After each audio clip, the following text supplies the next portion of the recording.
So we reached out to the officials, and not only did we get a lot of support in terms of corporate connects, but eventually we ended up raising investments.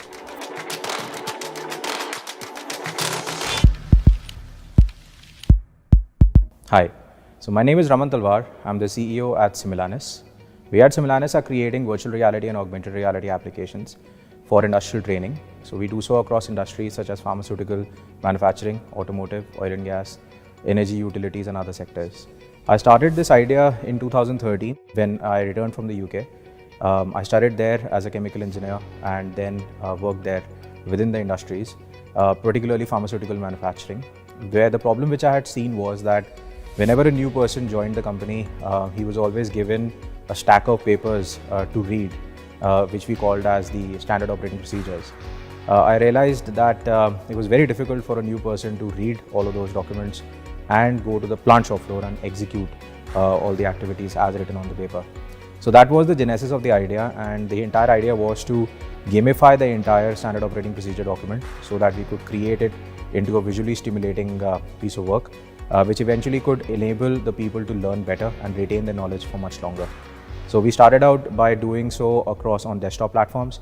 We replicated it onto the mobile platforms and then eventually built a full stack virtual reality solution around this concept. In terms of our journey so far, so we've come a long way. We've spent more than 8 years now in the sector. We are one of the leaders in the space. When we started, there was not much action happening in this space. We were pretty much alone in terms of creating the concepts and selling them to our customers. So we pretty much built the road for this sector to start with in the country.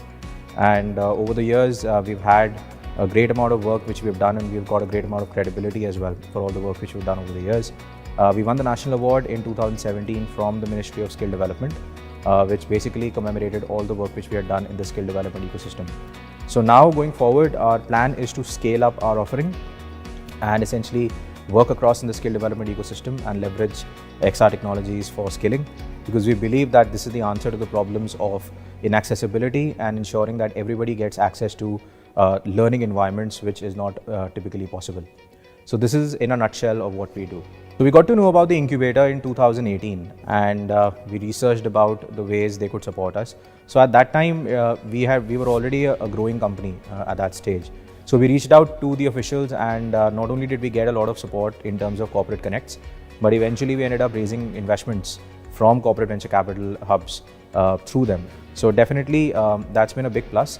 Plus the fact was at that time we were pretty much transitioning from a small office to a larger office, and the incubator at that time gave us a great option of kind of coming over to the incubator and occupying a few seats at a very nominal rate. So that was something which was definitely a plus point as well.